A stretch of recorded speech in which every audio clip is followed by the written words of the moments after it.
എന്റെ പഞ്ചാര ഓറഞ്ച് മരം വേദന കണ്ടുപിടിച്ച ഒരു ചെറിയ ആൺകുട്ടിയുടെ കഥ.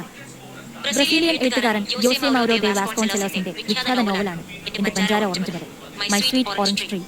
1968 പ്രസിദ്ധീകരിക്കപ്പെട്ട ഇത് നിരവധി ലോക ഭാഷകളിലേക്ക് വിവർത്തനം ചെയ്യപ്പെട്ടിട്ടുണ്ട്.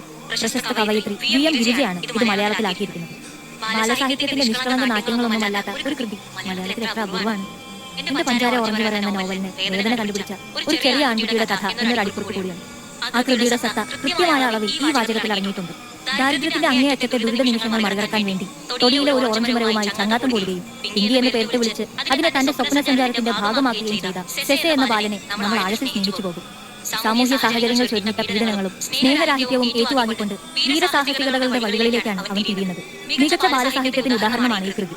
വായന അവസാനിച്ചാലും മനസ്സിൽ അള്ളിപ്പിടിച്ചു കിടക്കുന്ന കഥാപാത്രങ്ങളും സന്ദർഭങ്ങളുമാണ് ഈ നോവലിന്റെ ജീവൻ. വാസ്കോൺസെലോസിന്റെ ആത്മാംശം കലർന്ന നോവലാണ് ഇതെന്ന് പറയപ്പെടുന്നു. കഠിന ശിക്ഷകളിലൂടെ കുട്ടികളോട് കാർക്കശ്യം കാണിച്ച് അവരെ വളർത്തിയെടുക്കാൻ ശ്രമിക്കുമ്പോൾ മുതിർന്നവരറിയാതെ പോകുന്നത് ആ പിഞ്ചു മനസ്സുകളിലെ വേദനയാണ്. അത് അവരിലുണ്ടാക്കുന്ന